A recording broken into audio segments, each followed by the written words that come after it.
It started about a year ago, and it was all Grandad's fault. Well, his and the jam tarts.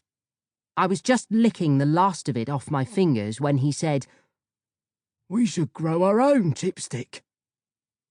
"Jam tarts?" I asked. "Raspberries," he grinned.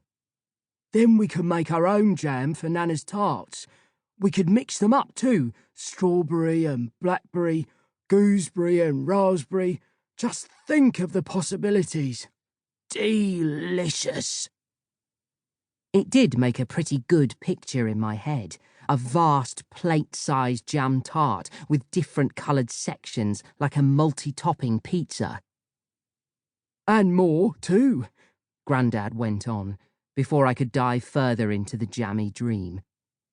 "Radishes, beans, onions, cauliflowers, you name it, we could grow it." Suddenly, I wasn't so sure it was a great idea. Strawberry and cauliflower jam. Ew. Anyway, I had enough fruit and vegetables to deal with, what with Mum shoveling in my 5 a day.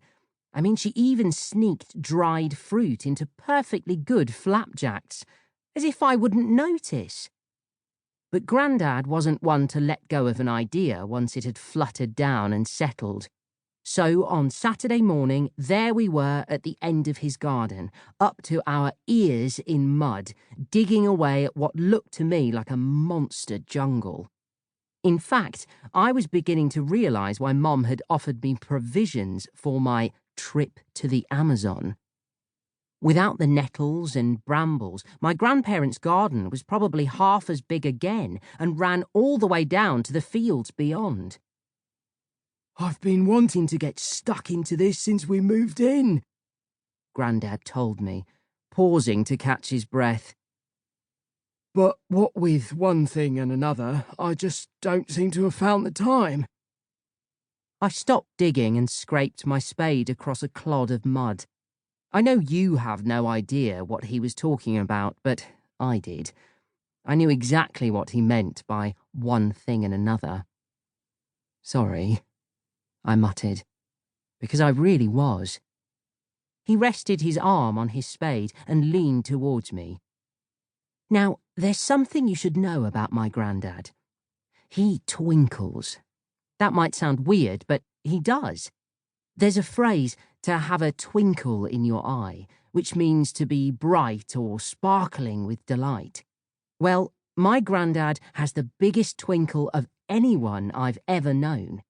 And right then he was shining that twinkle down on me till I felt its warmth flooding every bit of my body.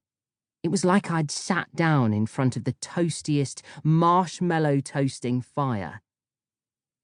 "Now then, Chipstick, how many times have I told you? What's the deal with families?" I smiled. "They stick together." "Exactly," he grinned. "Not unlike jam tarts. Now get digging."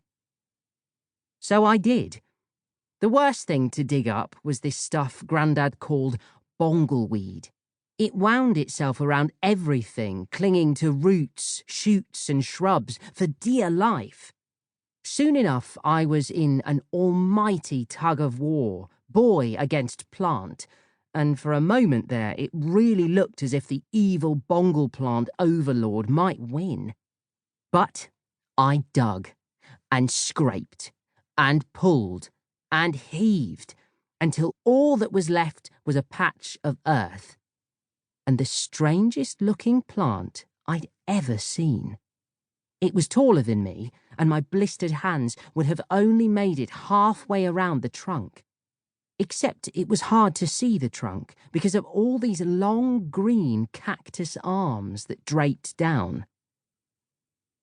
"It looks like a giant upturned mop head," declared Grandad. "But, you know, green and spiky and knobbly too." Bizarrely, he wasn't far wrong. Sprouting from some of the cactus arms were vivid yellow and orange tendrils, like bursts of flames. And on each one of those nestled a fruit. Some were large and red and looked fit to burst. Others were small and green and looked new. But all of them had weird, spiky, pineapple-like leaves. They were so unlike anything I'd ever seen in our fruit bowl at home, I found myself reaching up to touch them.